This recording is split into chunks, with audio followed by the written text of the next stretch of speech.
So UFC 260 Miocic versus Ngannou 2 has just wrapped up, so I'm going to go through the entire card, starting with the early prelims, ending with the main event, giving my reaction and breakdown to every single fight on the card, starting with the early prelim opener of Marc-Andre Barriault versus Abu Azaitar. Now, this whole card was actually pretty good, but this fight to start off the card was an amazing barn burner back and forth. Marc-Andre Barriault, Abu Azaitar. I picked Abu Azaitar to win this one. He had a lot of hype coming into this fight as well. Hadn't seen him in a very long time. I thought he'd make a bunch of improvements, and he actually looked really good in the first round of this bout, landing huge shots on Marc-Andre Barriault, beating him in the first round quite comfortably with big shots, landing great leg kicks, landing great body kicks, but eventually Marc-Andre Barriault started to get the better of him. In the second round, he got the better of Abu Azaitar there. Then in the third round, it was basically all Marc-Andre Barriault, start to finish, got the takedown, landed the big shots as well, dropped Abu Azaitar at one point in the fight as well with a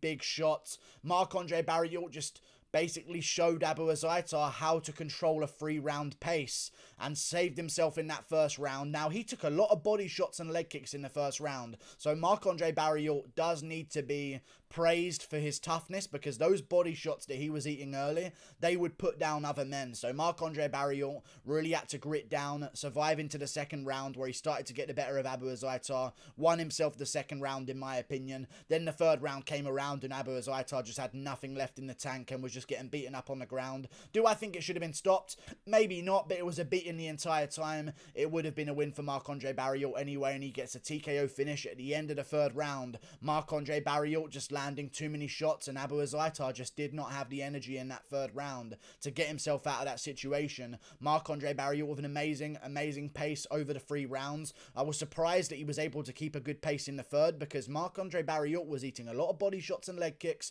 He didn't throw any body shots or leg kicks his own whatsoever, so I thought actually Marc-Andre Barriault's headhunting a little bit, but he was just taking all of those steam off of his shots, not loading up with anything like Abu Azaitar was, picked his moments and landed the shots where he needed to. Great job by Marc-Andre Barriault getting the job done. Moving on up the card to the prelims of UFC 260, Shane Young versus Omar Morales. I mean, Omar Morales just really whooped up Shane Young over the 3 rounds. It was a great fight, don't get me wrong, but it was just a case of the fact that Omar Morales landing the bigger shots. Shane Young was not taking shots the same way that Omar Morales was. Morales would land a couple of good shots here and there. Shane Young would land a couple of good shots to the body. Then Morales would land one massive shot on Shane Young, and it would make Shane Young back up a little bit and give Omar Morales that power and pressure. Won the takedown exchanges. In fact, Shane Young apparently won the first round on strikes. Those are interesting stats. Omar Morales got the takedown in that round. I would give the first round to Omar Morales. He landed the cleaner shots anyway. I had this one 30-27 Omar Morales pretty clearly. Landed good shots upstairs. Really good technique throughout the fight. Wasn't an amazing performance. Shane Young looks a little bit sloppy as well, but he just can't really take shots the same way, and he didn't look like he was willing to throw himself into the fire in order to get the job done the way he needed to do since his KO loss to Ludovic Klein not too long ago. And Omar Morales cruised himself to a 30-27 unanimous decision win. Omar Morales got the job done. Great performance against Shane Young. Good takedown defense. Got takedowns of his own. Also worked him on the feet as well. Great all-round performance by Omar Morales. I picked him to win by decision. He got it done by decision. Moving on up the card, Modestas Spakauskas versus Michal Oleksiejczuk. Now, this is the one that some people have some problems with, and I'll be honest, I can give those first 2 rounds to Modestas Spakauskas as well. I think it was a very close fight. I didn't think this one was a robbery, man, and I've picked fights where I thought it was a robbery, and I'll say it, I'm not being biased here. I picked Michal Oleksiejczuk to win this fight by first round TKO. I thought we were going to see that eventually, because he kept cracking Modestas Spakauskas with massive shots throughout the fight. He was landing the better shots, but Modestas Spakauskas was landing more of the shots, and also Modestas Spakauskas was ending the rounds in a really good way. But I feel like they gave Michal Oleksiejczuk the round based on the first 4 minutes rather than the last minute of the round in round 2. He did get outlanded in those rounds by Modestas Spakauskas. It was a very close fight, don't get me wrong, but Michal, everything he landed just seemed to get such a bad reaction out of Modestas Spakauskas. I don't blame the judges for giving Michal Oleksiejczuk round 2. I wouldn't even blame them. I mean, some of the rounds should definitely go to Modestas Spakauskas. It was a very close fight. I was going to call that it was going to be a split decision. It was. Eventually, it goes to Michal Oleksiejczuk. Very, very close fight. Back and forth. Both guys landing good shots. Good pace over the 3 rounds as well for a light heavyweight bout. But Michal Oleksiejczuk just looked like he was controlling the entire time. The image in the judges' eyes did not look good. So as much as you could say that this was a robbery because Modestas landed more, he had bigger moments maybe in certain rounds that could have stolen the rounds, Michal Oleksiejczuk is winning the duration of the rounds. Like, if Modestas would win the last minute of the round with a big combination, Michal Oleksiejczuk would have been winning the last 4 minutes, landing the bigger shots. And it was just the reaction to each of them when they took the shots, in my opinion, that really gave the judges the winner here. Michal Oleksiejczuk landed good shots, didn't really seem phased whenever Modestas Spakauskas would land on him, unless Modestas would land like a big combination. Single shot-wise, every single time Michal landed on Modestas, he just backed up, scooted around. It just wasn't a good look in the judges' eyes, which is why I can see them giving this one to Michal Oleksiejczuk barely. But I don't mind giving it to Modestas Spakauskas. Both guys should have won. These are the kind of fights you'd like to see end in a draw, but someone's got to win the bout. They gave it to Michal Oleksiejczuk. I think he deserves it. He landed great body shots that I don't think a lot of people were noticing either. I just think he landed cleaner, but I don't mind giving it to Modestas. It's a close fight, could go either way. Maybe Modestas should have stole it in those first 2 rounds, but whatever, it was a close fight. They went with Michal Oleksiejczuk. Razor close. Michal gets it done. Great win from him. Moving on up the card, Jared Gooden versus Abubakar Nurmagomedov. Great fight on the card as well. Abubakar looks really good on the feet. Really good on the feet against Jared Gooden. Jared Gooden just didn't take shots the way he needed to against Abubakar. He looked like he was getting rattled off of jabs, and Abubakar was just able to eventually work himself into the bout, get the takedown where he needed to in the 3rd round. In fact, Jared Gooden actually arguably could have won the 3rd round because he landed good shots from his back with total strikes and also won on significant strikes in the 3rd round. But they ended up giving it all to Abubakar Nurmagomedov. 2nd and 1st, a clear as day to Abubakar. He was just rocking Jared Gooden all over the place, catching him with good shots, and his boxing looked really good. In fact, I never thought I'd say this, a Nurmagomedov that's related to Khabib just won a fight based on his stand-up, which was really good to see from Abubakar, because normally he goes out there, he shoots, he wants to get things to the ground. Maybe this time he wanted to wear down Jared Gooden on the feet first, get things a little bit sweaty, because last time he went for a takedown early, he got submitted by David Zawada in a triangle choke. This time he took his time, made sure to wear out Jared Gooden, get his respect on the feet before eventually going for the takedown in the 3rd round. He knew he'd won the first 2 rounds anyway, so he was just sort of relaxing on top in the 3rd round. And yeah, great performance by Abubakar. Really good. And Khabib is so far looking really good as a coach of the year, because his guys are really winning. Every single time you see Khabib in the corner, the person seems to win the fight. So if this keeps going, he's going to be in consideration for that title of Coach of the Year.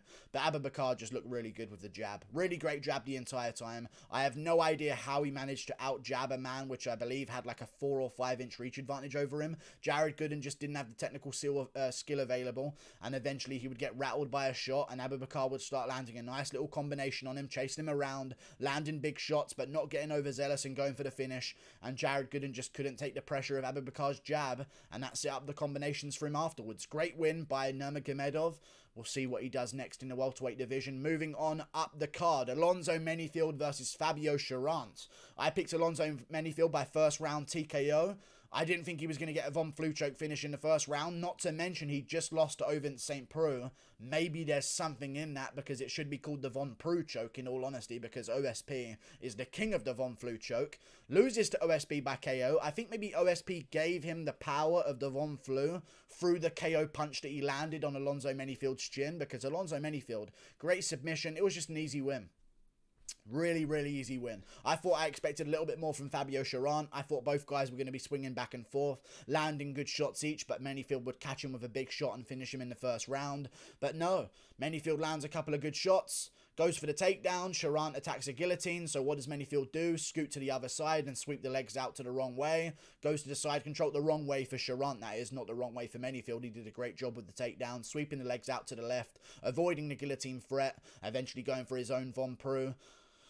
Good job by Alonzo Menifield. Really good win. I think he should take on Modestas Spakauskas next. 2 light heavyweights coming off wins. Why not match them up together? The winner of that one can start looking at those rankings again. But for now, they're going to have to really rebuild themselves. And I think perfect matchup would be against each other. Menifield versus Oleksiejczuk. Make it happen and maybe even do Fabio Cherant versus Modestas Spakauskas in a couple of months' time. Loser goes home. Moving on to the main card of the pay-per-view, UFC 260. Jamie Mullarkey versus Khama Worthy. Great fight to start off the card, of the main card. I picked Khama Worthy to win. I thought he'd get it done by 3rd round submission. Mullarkey tags him with a lead hook and finishes him in the 1st round by KO. Really good finish by Jamie Mullarkey in that 1st round. Not really much happened before the finish, in all honesty. I'd actually like to check how many shots were landed before that finish happened. Only a total of 11 between the pair of them. Jamie Mullarkey looked really good, man. Really good finish.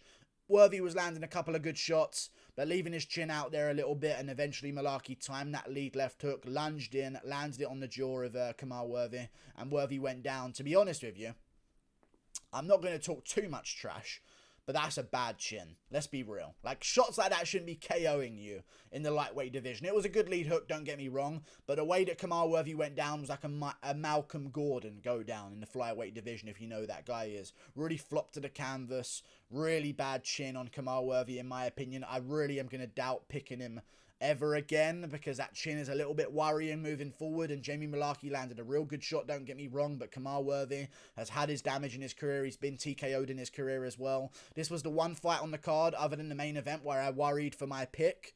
We'll get to the main event in a second, but Jamie Mullarkey gets it done. Great KO win, saves his career as well, so really good job by Jamie Mullarkey. Representing Australia well. Good job, Jamie. Really good KO in the 1st round. There's not really much to talk about. He literally flattened him immediately into the fight 45 seconds in. Moving on up the card. Gillian Robertson versus Miranda Maverick. I went with Miranda Maverick by decision. I thought she'd win 29-28. She won arguably 29-28 because she could have lost the 2nd round, but they ended up giving her all 3 rounds. No problem with that whatsoever. She landed all the good shots in the 2nd round, and Gillian Robertson just didn't do anything with her control time whatsoever. Maverick nearly doubled her on significant strikes, even had her rocked at one point at the end of the round as well. Really good performance by Miranda Maverick. It wasn't the best technical performance from both, don't get me wrong, but Miranda looked good, man. What can you say? She looked good. She looked patient when she had her back taken. Didn't worry or anything like that. Just looked to turn into the choke and end up on top, which she eventually did, which made Gillian Robertson scramble. And Gillian Robertson just doesn't throw punches like men, or just doesn't throw punches like she's supposed to, because she's not being trained correctly, in my opinion. So Miranda Maverick gets it done, landing the better shots on the feet. The 3rd round was domination. The 1st round was pretty clear as well. 2nd round, I think you can give it to her as well, purely based on damage compared to control time. Seems to be the trend nowadays that you've got to do some damage if you're going to be controlling your opponent. But yeah, Miranda Maverick, great win, really good performance. I'm looking forward to seeing what happens with her next. She's a young girl in the division. Women's flyweight needs some prospects. I don't know who we're going to match her up with next, but that's a good win over Gillian Robertson. And for Gillian Robertson, she's 9-6. So I don't know if the UFC is going to keep her on. This is, what, 2 losses in a row? I reckon they'll keep her on for one more fight. I doubt she'll be fired, but it really sucks for Gillian Robertson. Good win for Miranda Maverick. Got the job done. I broke my curse, where if I switch to another fighter before the fight, it normally goes wrong. Whoever I switch to always loses. Miranda Maverick saved that for me and broke the curse of the guru, and I now can switch opponents very happily without worrying about my curse. Miranda Maverick got it done by decision. Moving on up the card, Sean O'Malley versus Thomas Almeida. I've made full fight reactions to all of these on my channel with O'Malley, Almeida, Woodley, Luque, and Miocic and Ngannou if you want to go check them out, a bit of a longer form, but I'll go through them right now. Sean O'Malley versus Thomas Almeida. Great matchup, really good performance. Really good fight by O'Malley. Really technical, clinical performance, scooting around the outside, landing the shots where he needs to, not overextending, not really getting too crazy or wild. Landed a couple of wheel kicks here and there, and there were some moments where I worried him about him getting a little bit wild, and Almeida landing a good shot back on him, but O'Malley stayed patient, waited for his moments, didn't really rush a finish in any way. In fact, he actually postponed a finish purely because it wasn't cool enough for him, which is crazy to do because that shows another level of confidence, in my opinion. Almost had to walk off in the 1st round, landed a beautiful head kick that I thought was going to KO Almeida as it is. That head kick should normally have put down a guy like Almeida. That head kick was clean. Almeida even leaned into it with his face as well. Then O'Malley landed that left hook behind it and put him down, but a couple more follow-up shots. You could have had a 1st round KO. oh well, Sean O'Malley does what he needs to do. Almeida landed a couple of good leg kicks, and I've listened back to the commentary. They made a lot about the leg kicks. I thought O'Malley was okay with the leg kicks. He was dealing with them okay, took them quite well, checked a couple of them as well, scooted out of the way of a lot of them, made Almeida miss with the leg kicks quite a bit, and even landed back his own ones. I think Almeida's leg was hurting more than O'Malley's in that bout. Now, I did worry about O'Malley's legs, because if Almeida lands the right one on that certain nerve, maybe it's all over for O'Malley. But he landed good leg kicks of his own, great calf kicks of his own. It looked like he actually had Almeida limping around at one point on that leg, because Almeida seemed a little bit done with taking those kicks. Second round was close. First round was a clinical performance. Second round was also quite clinical, but Almeida just landed a couple of more kicks here and there. But then Sean O'Malley in the third round readjusts himself, refocuses, goes out there and gets what he needs to get done. Finishes Almeida in the third round by TKO. Best possible outcome in my opinion. We don't have to worry about O'Malley moving forward, because if we just saw him get a first round KO, we don't really learn too much about O'Malley. It was good to see him take some shots on the chin. It was good to see him take some shots on the legs, eventually getting a TKO in the third round brutally with a big shot afterwards. Didn't worry about getting the wheel kick in the third round. He just wanted to make sure he got the fight finished because it was coming to an end. Great performance by Sean O'Malley.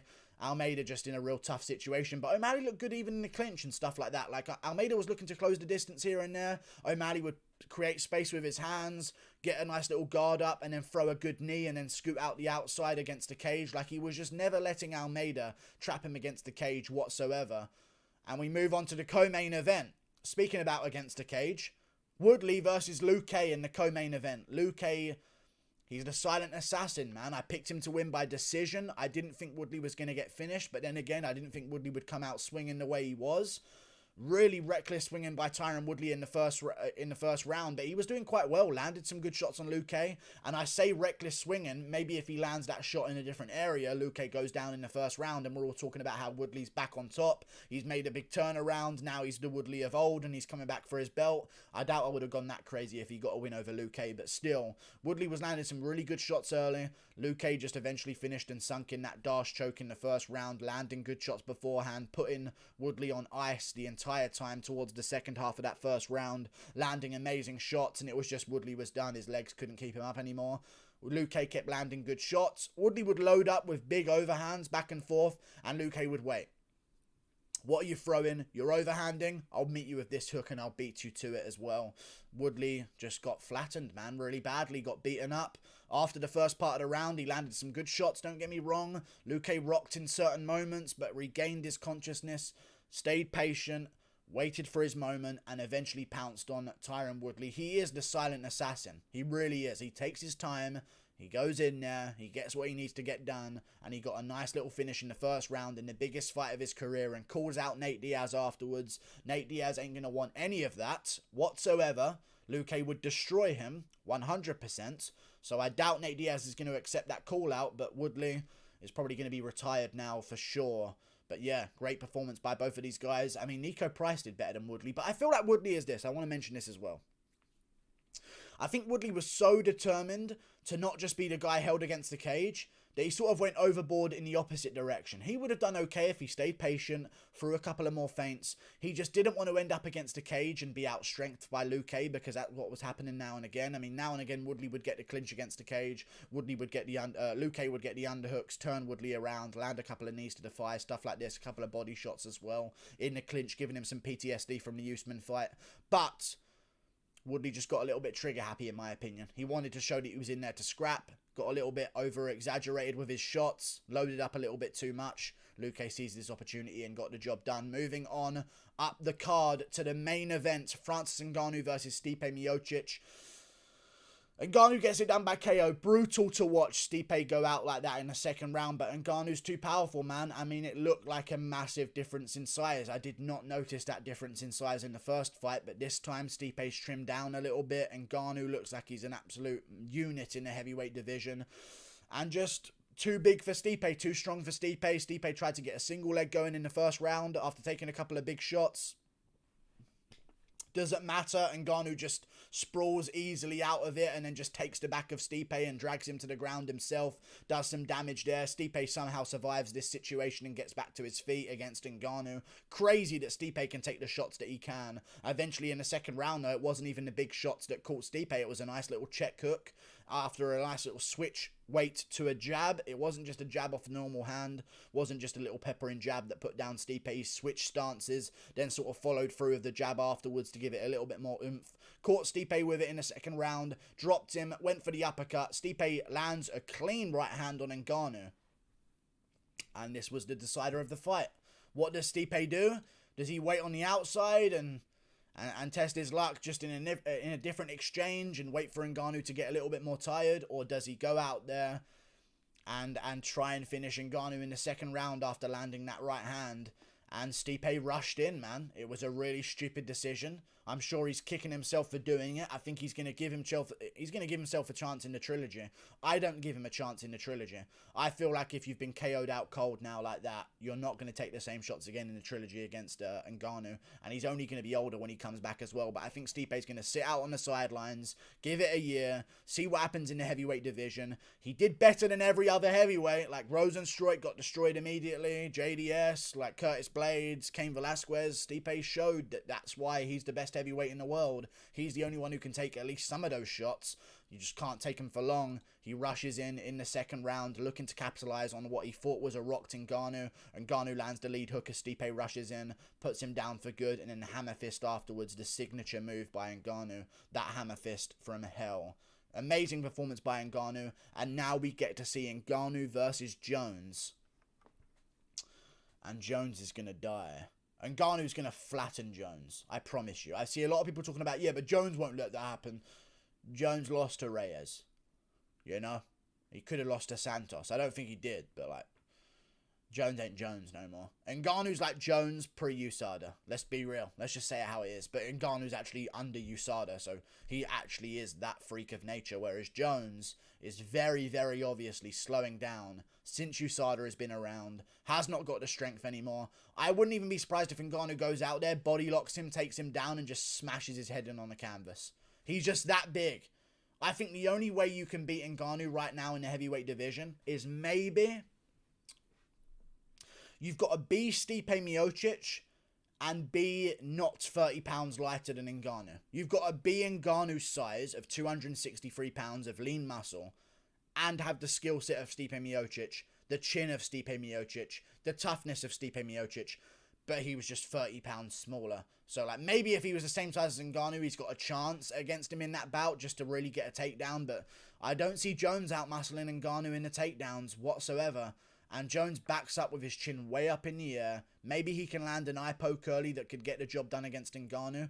I just think Ngannou's going to flatten him really badly with whatever he wants to. A lot more patient, landed some great leg kicks in that fight as well. Just really picked his shots where he needed to, and he controls the entire fight because he's 30 pounds bigger than Miocic. More patient, more deadly, got more power as well, so he's going to have that advantage in the bout just based on respect. And Miocic gets finished in the second round brutally. Terrible to watch as a Miocic fan, but as an Ngannou fan as well. Now we get to see Ngannou versus Jones. The curse of the Guru main event strikes again. Chael Sonnen ruined it for me. The cunt. I don't know why everyone started picking Miocic. If everyone just let me pick Miocic, he would have won. Just like he won the DC trilogy. Just like he won the DC rematch as well when I picked him by 4th round TKO. Yeah, I was right. I've been right about Stipe his whole career. Just when everyone else picks him, it ruins it. Stop picking him. It's like Jan Blachowicz. If you pick him, he's going to lose. Watch him lose to Teixeira now. I guarantee you. We're all going to pick Jan Blachowicz. He's going to fucking go out there and lose to Teixeira. You're supposed to leave the Guru to pick Stipe and everyone else blindly pick Ngannou. And only then will he be able to get it done. But Ngannou's just a predator. Way more patient as well. Took his time. Very patient. Landed the leg kicks. Landed the check hook. A lot more technical. Good takedown defense as well from Francis Ngannou. I don't see any heavyweight beating him whatsoever. As I said, unless they're Stipe, but actually not 30 pounds different in size. You got to be Ngannou's size and Stipe Miocic. And you can't be both. Like and subscribe. Thank you for watching. Click that button up there. Toodle pip. Jones is going to get put to sleep really badly. Goodbye.